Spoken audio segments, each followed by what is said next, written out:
Welcome. This is the Enlightenment Show, and I'm your host, Laurie Schoenfeld. This is where Chicken Soup for the Soul meets the artist way with Nancy Drew. Our guest today is Donnaldson Brown, author of Because I Loved You. We're going to be chatting with her today all about her new release and a passion that she's reconnected with.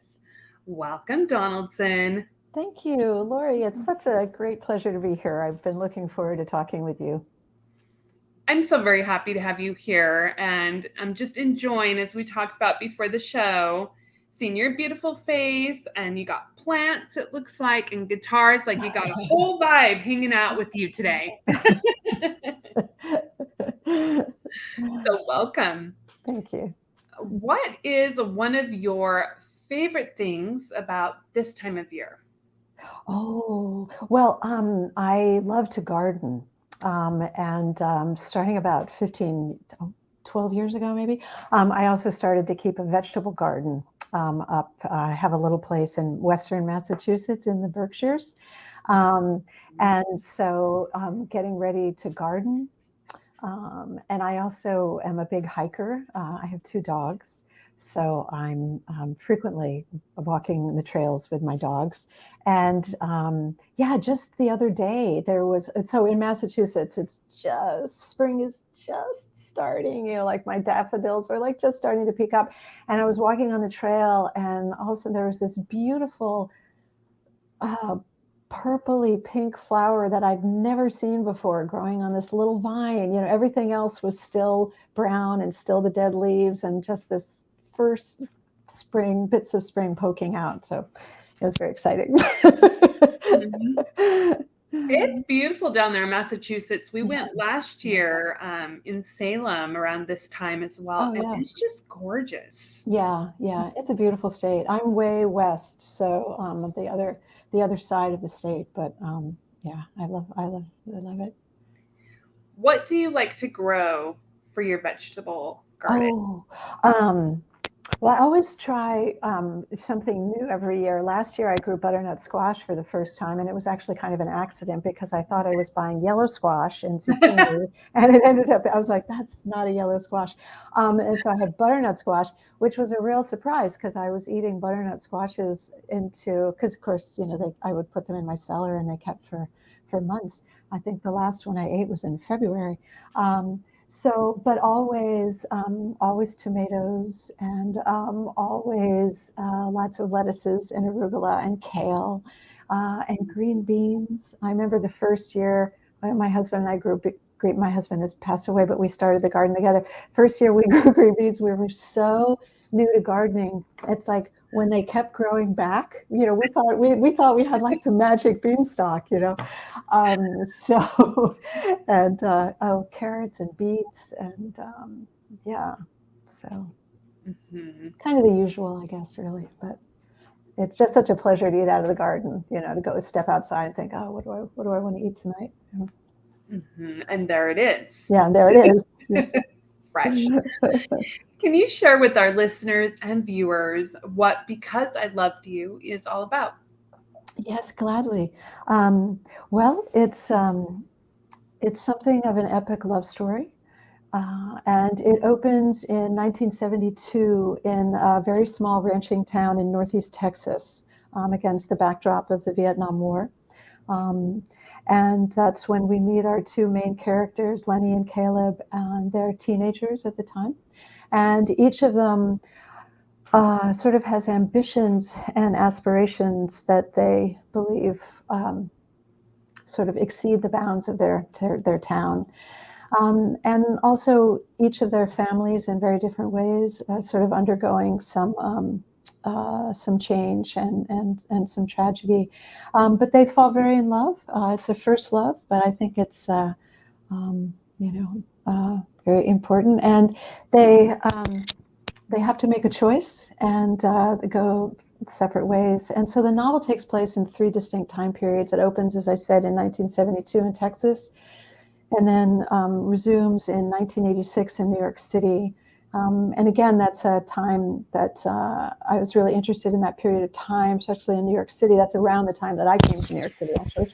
And there was a very vibrant, amazing downtown art scene, which also included a fair amount of activism. There was the AIDS crisis was going on. It was a really kind of fertile time. And simultaneously, sort of at the other part of the island, was this kind of financial boom. It was the Reagan era.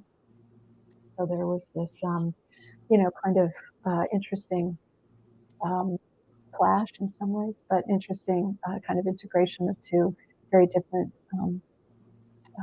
cultures or things going on inside. And the novel concludes in the pre-pandemic, current day, pre-pandemic though, current day. So those are the kind of 3 time periods. So it's a bit of a family story too. A couple of generations of the family come in. Yeah, and the story is somewhat bound by a secret. So as that's revealed, then we learn more about the characters. And there's also something about that secret being revealed, which has an impact on several generations of Lenny's family, of my female protagonist's family. What inspired you? I was thinking about this as I was reading your book, as you talk about there's multiple like timelines, but also stages of life that weave through the story. What first inspired you to even begin writing and investigating this story? Yeah, well, actually, I wrote screenplays for about 10 years. I worked in film for a while, and I had this is not an uncommon story. I had a couple of screenplays, one that was optioned, one that was going into pre-production, and then the rug got pulled out from under it. And so that one that had gone the farthest, that was actually an adaptation of a Reynolds Price novel, but happened at the same time that my mother passed away. And I'm an attorney, so I was also the executor of my mother's estate. And also at the same time, I had a health issue. I had a couple of miscarriages. I have a beautiful boy, so it's not. So when I came up from sort of those 3 things, I found that I had sort of lost my gumption for the film industry, not for writing, not for stories, but I just kind of lost my enthusiasm, I think, for that. So I was actually in a writing group and with a wonderful woman named Christy Walker. And I don't remember the prompt that she gave at all, but I just remember this image of this girl, teenager, galloping across the prairie on her gray mare. And she just was so vivid in my mind. And I thought, I have to find out what is she running from and where is she going? And that's really how the novel started. And to some extent, Lenny is kind of always in motion. And then I realized the voice, she was running from her mother. She was, an angry teenage girl running from her mother. And her mother was yelling after her in French. And so I thought, well, that's kind of interesting. So then I had to look into Ludwig, and then not long thereafter, there was a boy about her age, a young teenage boy who was standing still, and she kind of came to a stop, and that was Caleb. So that's how it all started. I really loved the first few chapters where you talk about Lenny with their horse. Like the images are so vivid. And I've only ridden a horse once, but I could feel like the essence and the freedom of like being one with your animal. And like how you mentioned your heart's beating as one. There was such a beautiful essence there of like right from the beginning, I wanted to understand like, how does my story connect to Lenny's? Because just that sense of wanting that freedom. We all have that essence of wanting to just get away and be free and to move. Yeah. And I think my two Lenny and Caleb, part of what draws them to one another is their love of horses and their horsemanship. And they can see in each other, how much their horse means to them and the care they take for them. And it's part of what brings them together. And though the novel leaves Texas, as I've said, and goes to New York City and then also to upstate New York, but the horses do play a role in bringing them, to play. The horses play a role in the plot. Just put it that way. And I grew up riding, and I grew up in Connecticut, and I rode there. But I also had family that had a ranch in Northeast Texas, and so I rode there and rode with the cowboys there, and that was a really formative experience for sure.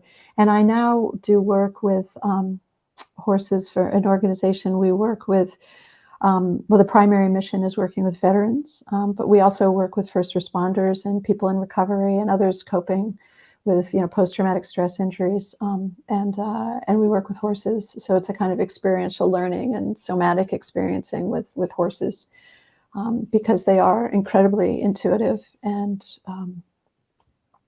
they're wonderful animals. Yeah. I was curious about that because you write the horses very authentically. It felt as if you knew, or you grew up with horses, or at least had some sort of background there where there was that connection. Yeah. No, I did, and I still I haven't owned a horse in a long time, but I do still ride whenever I can. But just to be clear, the work that we do with the veterans, that's just groundwork. We're not riding horses. We're just working with them. But yeah. So do you, with the veterans, is it more, because animals are very healing, specifically when you have, post-traumatic PTSD, anxiety? Can you go into that a little bit on what you do for groundwork there? Yeah, sure. Certainly service animals, the dogs are certainly common service animals. It's a little bit different with horses, and horses are prey animals. And so I'll just say a little bit about that. They are, the way that we work with horses is we're doing groundwork, and we do teach real horsemanship skills. We're not, we're not playing around with horses as metaphor or anything like that. I mean, we're grooming, and we're teaching people how to lead the horses and doing, obstacle courses and all that. And they are just excellent at helping people kind of connect with themselves and with their body in an honest way. And if you think about some of the nature programs that probably most of us have seen on TV, if you think about the lion approaching a herd of zebra, and it's hungry, it approaches very, very quietly, right? Its motions are very slow, very deliberate, but inside, of course, it's getting ready to hunt, right? So its heart rate is elevated, its muscles are tense, and the impala or the zebra are going to flee, right? They sense a predator. And then also you see footage of the lion walking by a herd of impala. It's already eaten, it's not on the prowl, and the animals barely raise their head from grazing. So horses, because they're prey animals, they can sense our muscle tension, our breath rate, and our, what's the third one? Muscle tension, breath rate, from 30 to 40 feet away. So what we like to say is they really reward us for being honest. And it's not that we all of a sudden have to be of a Zen mind, when we're with horses. We don't, but we just need to acknowledge how we're feeling, because they really can sense our intention. So, and the other thing about horses is they're big, so people tend to be more aware of where they are in space when they're around a horse. Their resting pulse rate is half of ours. So if you can get someone, even someone who's very agitated, someone who's accustomed to being really hypervigilant, to even just rest a hand on a horse, it can often help to calm them. They sort of entrainment, we sort of sink in with their heart rate. So because often with injuries that have to do with trauma, we get very dissociated from our bodies. And we can get stuck into really hypervigilance, really being on. Or conversely, sometimes too, we can, get stuck into the, flight or freeze kind of response where we're really.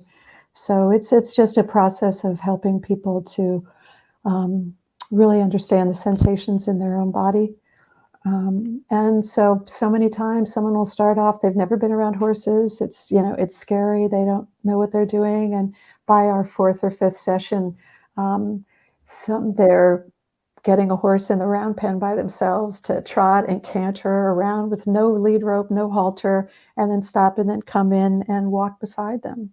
And when you have a 1,000 or 1,200-pound animal walk with you, it's a very powerful experience. Mm-hmm.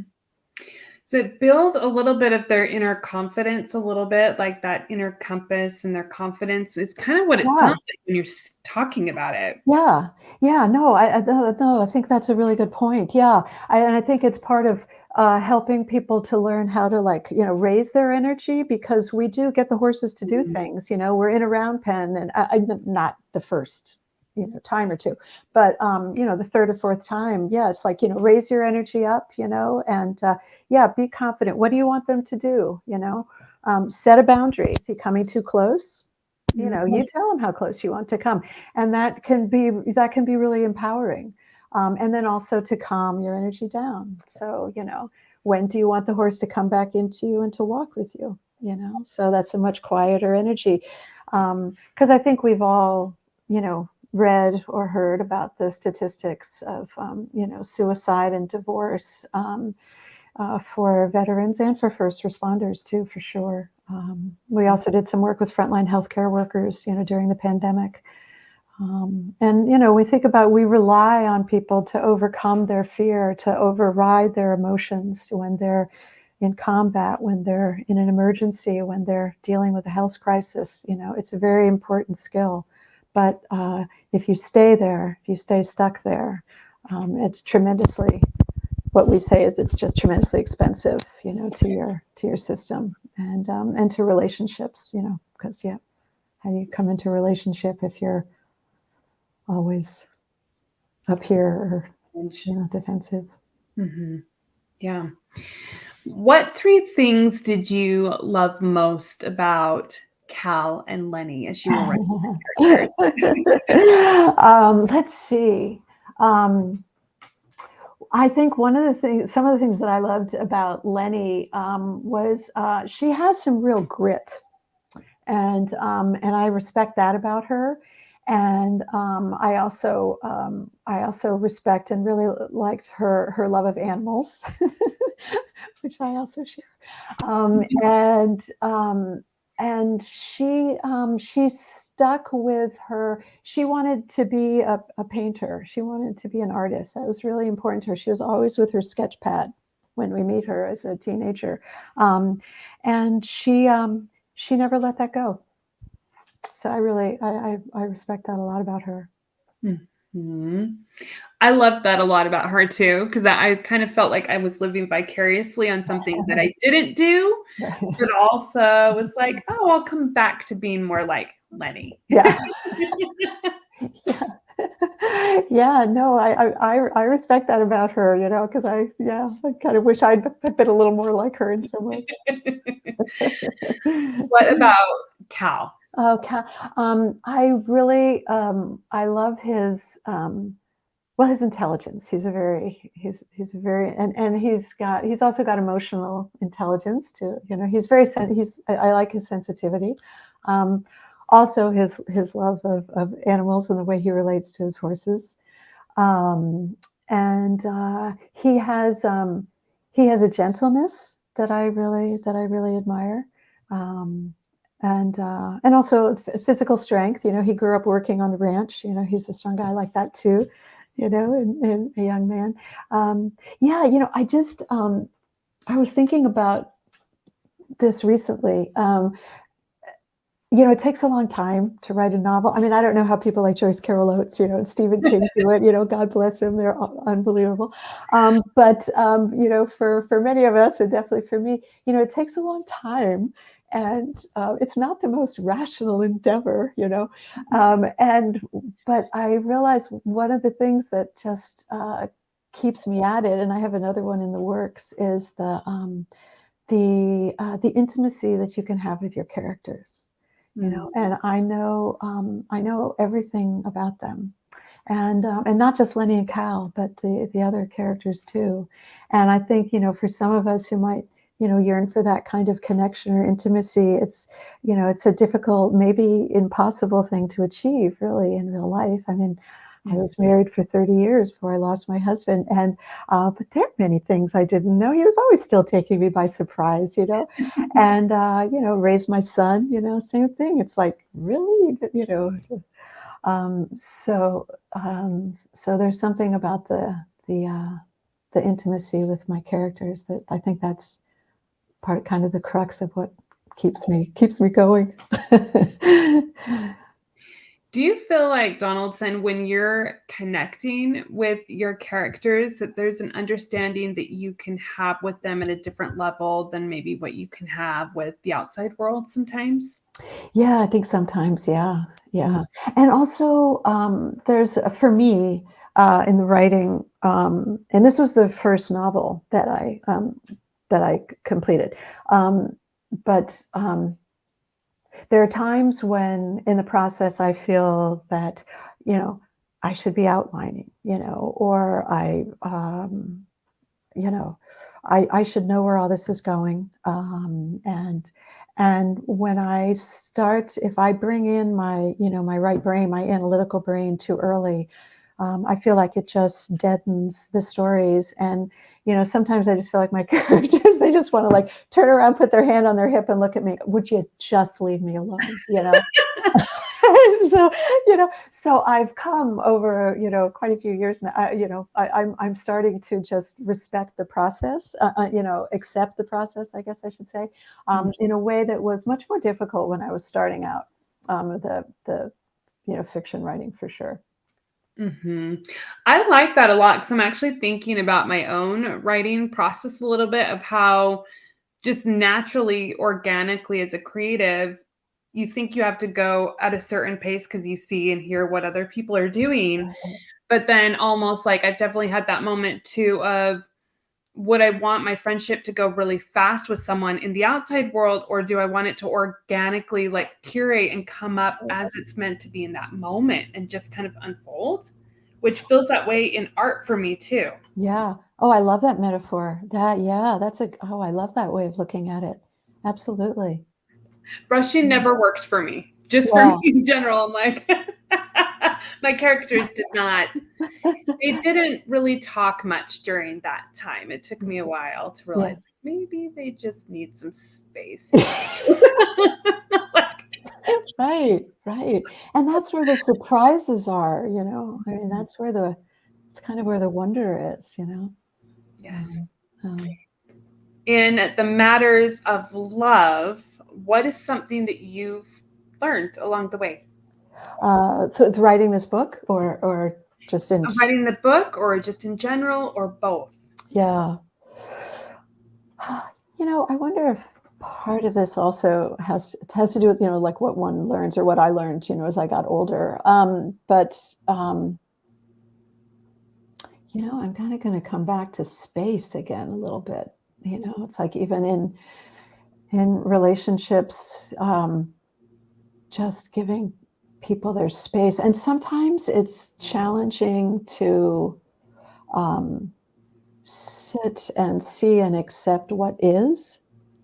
I think I'm a double Aries, so there's part of me that's like, yeah, let's, let's stay on the go, let's like keep things happening. So for me, something I've had to learn in my life in many ways, is, coming into a bit of stillness, and being able to receive, and sort of accept what is. So I think that's something that I really had to learn in intimate relationships too. Just it comes back to time too. As you were saying, the yeah, and sometimes we want things to be a certain way, and it's hard to let that go sometimes. But I started practicing yoga. Oh gosh, my son, I guess it's about 27 or 28 years ago. And so that's been super important to me as my yoga and meditation practice has helped me a lot to just slow down. Pause. Yes. Just pause, make a choice. You can't do everything all at once, Donaldson. Yeah, my therapist, one of the things that she mentioned with some of my health stuff is to come back to breath work. And I was like, but I am breathing. And she's like, no, kind of like you gotta like sit and like literally allow your whole body to breathe in rather than the trauma response of like, which most of us are doing and not even recognizing that we're doing. And so pause. What do you know about that? It actually is effective when we pause a little bit. Absolutely. I know. That's so we can give ourselves the chance to make a choice, and not just react. And and the breath work is great. And also certain breath work, can stimulate the vagus nerve, which is, the wandering nerve, right, from our brain to our digestive organs and to our respiratory organs. So it can have a big impact on our, digestion and our other parts of our health. So I hope your health is good. We're moving. My body is learning different ways of being, which I think everyone needs that. It's just reprogramming. Yeah. Right now. Yeah. You also teach, going on to yoga, you teach trauma sensitive yoga as well. Yeah, I trained with the Veterans Yoga Project, but I have to say that the pandemic kind of shut down the studios, for a while in teaching. And then with the pandemic, I also began to spend really the bulk of my time in the Berkshires, where I had been spending more time in Brooklyn. So I actually haven't taught for 3.5 years now. But I did, yes, and I hope to get back to it. Hope to get back to teaching. What do you love most about yoga for you? Like, what are some of the benefits that just help support you? I think we're always better for movement, whatever that may be for people, whether it's chair yoga, or whether it's, running 7 miles, whatever it is, I think, and also even just imagining movement actually can also be really beneficial. And that's definitely true for me. There's something about keeping my body moving and the way in which yoga helps you to turn your attention inward a little bit, so you can really make the best choices for yourself in movement, and not go too far, not hurt yourself. And so the movement with breath is just very grounding for me, and I also really enjoy it. I mean, you have to find something that you enjoy doing. And I remember the first yoga class I took, and I remember afterwards thinking, I feel a little different. And I liked it. So yeah. Mm-hmm. Your smile said it all when you said that. Like, I liked this. Just take one time and be like, okay, maybe I'll do it again. Yeah. And then for a year or two, I was thinking, do I want to do a teacher training? And then what got me to do my first teacher training was I thought I would like to work with veterans. I think this could be really helpful. And I always kind of thought, like, what do I have that could be of any benefit? And then I thought, I bet if people were interested in yoga, I could do that. So that's got me to do my first teacher training. Do you integrate the yoga with the horse training? Or is it separate? I do, but they don't know it. So I feel like it's been so helpful to me because it gives me, one of my yoga teachers, a really important yoga teacher to me, I remember him saying one time, all we have is our presence. And I think he meant that in terms of teaching yoga. I think he also just meant that in terms of relationship. And so I'm really grateful to my yoga trainings and to the meditation I've done to I think it helps give me the ability to just be present and I was going to say neutral, but I don't know that that's the right word. But just, sort of bring a bit of stillness and a bit of presence. And sometimes I never ask anybody, their story if they're working with us from the veterans or first responders. But, not infrequently, someone will share, I think, if they feel safe with the horse and safe with me. Anyway, that was going back onto that tangent.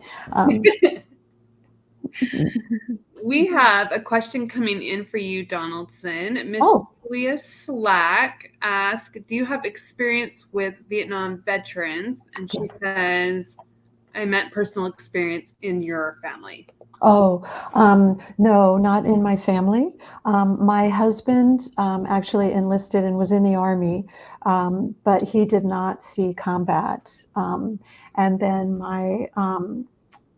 then the next generation above me, uncles were combat veterans from World War II.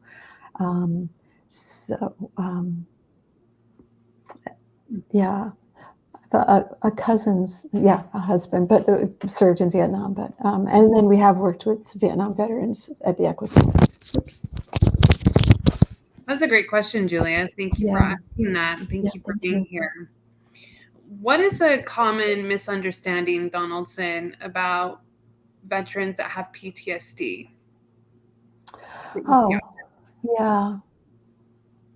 Let's see. I think sometimes a common misunderstanding is that they're fragile. And that what I have come to learn and respect even more doing this work is to appreciate and respect the competency that veterans have. The training is incredible, and I think that we as a country, as a government, need to pay a lot more attention to how we help people reintegrate after what we've asked them to do. But I think really almost to a person, I think, when people can begin to regulate their emotion and deal with some of the issues, what they've seen, what they may have lost, what they may have done, that the skills and the competency is incredible. Mm-hmm. Coming back to Because I Loved You, what was a few of your favorite things about writing this novel? Oh, yeah. The surprises. Caleb has an older brother who has recently returned from Vietnam when the novel opens, he was just full of surprises, and I love him. He's quite misunderstood, as many were when he first came back, and Lenny is getting to know them all, and Lenny's mom and also Caleb's dad, and there's some complicated people doing the best they can with some sometimes very difficult circumstances, and so coming to sort of understand them, and I hope that comes across in the novel, that even the people who may make choices that, difficult choices at the time, I hope, though, by the end we have some understanding of them and why they made the choices that they did. I loved that a lot about your book, of how you mentioned that they're doing the best that they can with the difficult decisions that they currently are going through. And it really honestly reminded me, after I read the book, I put it down and I was like, and it started having me almost think of everyone in my family and how they've tried their best. And maybe I haven't seen it at different points and timelines, but also showing up with the best that they can. Yeah. And I think that's one of the things about family, is that you'll always have the opportunity to reconnect if you choose. And I'm not saying that's always the best choice. I'm not. I don't mean that. But I think time can sometimes allow us to have the understanding we need and the ability to ask for forgiveness or to, offer an apology or whatever it may be. Mm-hmm. What is something that's a passion or someone that you've reconnected with? Oh, that's an interesting question. Let's see. Well, a passion I reconnected with over the last few years has actually been music, and also some acting. A couple of years ago, I did when I was a girl. I knew I was going to be an actor. I was going to pursue theater and music, and for no reasons, I let that go. So that's part of the reasons that I admire Lenny so much. She's stuck to her guns with her creative pursuits. So a couple of years ago, I did a 1 month theater intensive at Shakespeare Company, which is a Shakespeare theater company in the Berkshires, and it was very, it's like 6 days a week, 14 hours a day. And I said to them, I'm not an actor, I'm not a trained actor, but I write, and I've always wanted to do this, and I. When I was writing screenplays, I also, did a little work, with actors and stuff. And so they said, "Oh no, not everybody's an actor, Yeah, no, we've had some writers do it. Sure, sure." So of course, the year I was there, I was the only non-actor. But it was great. It was a wonderful experience. It was a wonderful experience. I'm so glad I did it, and I'm also probably pretty glad that I didn't pursue acting. I'm not sure I could have handled the rejection that you have to put yourself through all the time. But so I think those are two things that I reconnected with. We're going to take it to the inner child question segment. Are you ready? Okay. First question. What is one of your fondest memories that you had with animals as a kid? Oh, wow. Oh, that's a good one. I have, okay, I'm going to pick this one. My heart horse was a big chestnut thoroughbred who was rescued off the track. He'd been a racehorse. And and when we found him, he was in this just muddy little backyard barn, kind of in the Dutchess County, New York, and he had mange, and he had thrush, which is something that can happen to a horse's hooves if they're in too much moisture, if it can't dry out. And the woman who owned the barn, who somehow found out about this horse, and she took me there. And when I first saw him, I was 13 or 14. I was like, and she called me over. I was on time. She called me over, and she pretended she was adjusting my stirrup, and she said, "Don't say a word.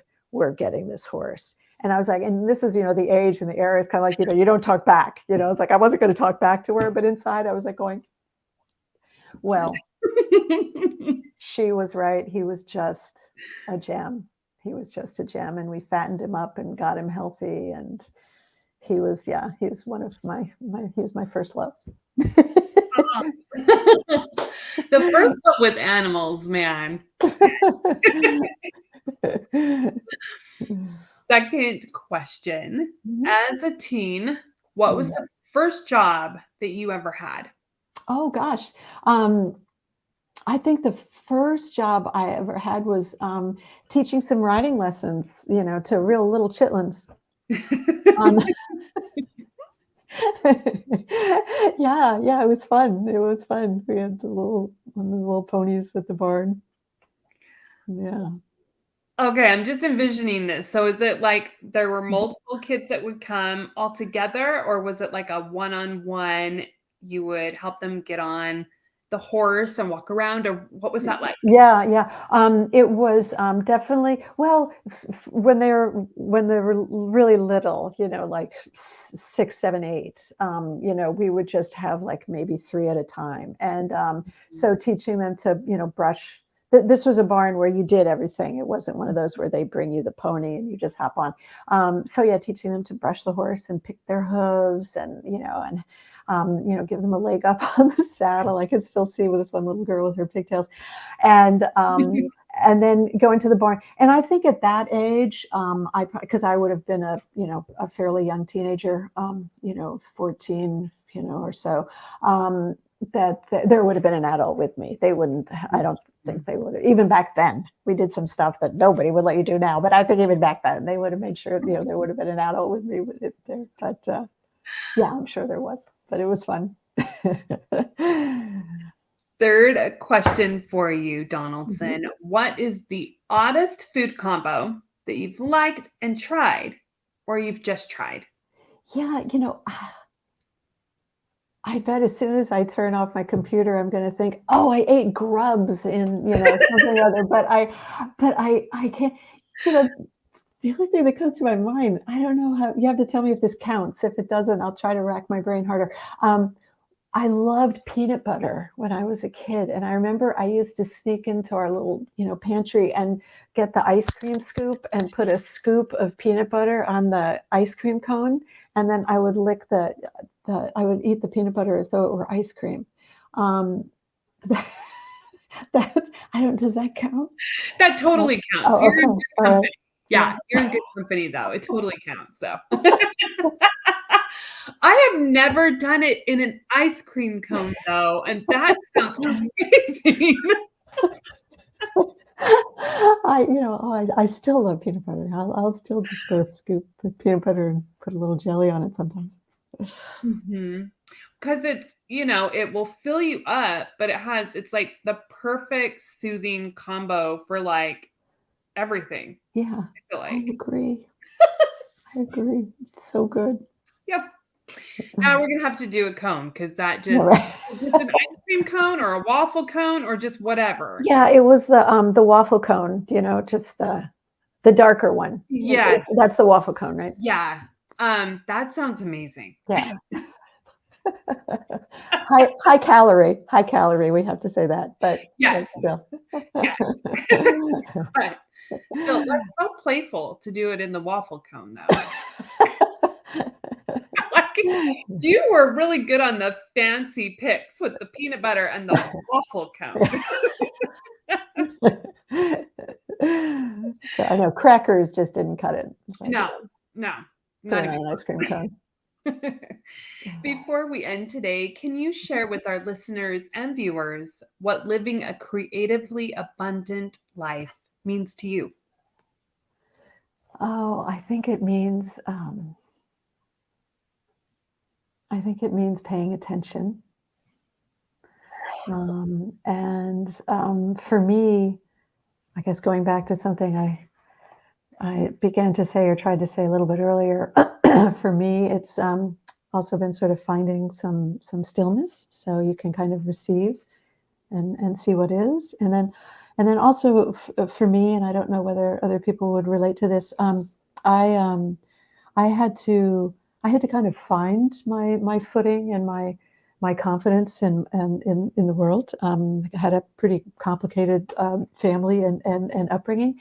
So for me, it also meant bringing, I guess this is going to fall under the rubric of self-care, but it was kind of bringing a little bit of respect for the things that fed me or brought me joy, So like I said, I love music, and had a guitar. I would go months, I would go a couple of years sometimes, without playing, and it's like, why did I do that? And then when I would kind of shift, and even with writing, sometimes I would pick things up, I'd put them down, whatever. But when I somehow shifted to kind of being grateful for to have this in my life, and to have the ability to sit down and write some characters. And just when I brought some gratitude to the whole process, that just made it much easier for me to kind of fulfill a commitment I wanted to make for myself. Does that make sense? Mm-hmm. Yes. Yeah, like recoming back to those parts of yourself again. Yeah. and the things that bring you joy or make you happy or it's like, listen to that. I think we're all busy, and I was a working mom. My son's grown now, but we're all busy. So it's like, how do you, keep those things that are important to you, go and make the commitment. Well, your book just came out last week, so we're going to sing like a little happy birthday and blow out the candle on the count of 3 for Donnaldson's new book baby. That is so sweet. World. So on the count of 3, we're going to blow out the candle. 1, 2, 3. Oh, happy birthday, Donnaldson! And thank you. You're so welcome. Where can our listeners and viewers find you after the show if they're looking for your book or have any questions? Sure. My website is just donaldsonbrown.com. It's 2 N's, D-O-N, 3 N's, 4 N's. God, no, but N's galore. But it's DONNALDSON. They called me Donna when I was a girl. So donaldsonbrown.com. And I'm on Facebook, just Donnaldson Brown author, and also on Instagram, which I think if you just do the Donnaldson and remember all those N's, you'll find me on Instagram also. We'll put the link down below. And thank you so much for being here with us today, Donnaldson. It has been a pleasure. Oh, Lori, the pleasure's been all mine. I appreciate your show and your energy. It's been great fun. Thank you. Much love to you. And thank you for all who have watched us live and will watch on the replay. Remember, as you go about the rest of your week, to find the things that are working within your life. You are the creator of your own story. What steps are you going to take next? Thank you, everyone. Thank you, Donnaldson. Have a beautiful week. Thank you, Lori. Bye-bye. Bye, everybody.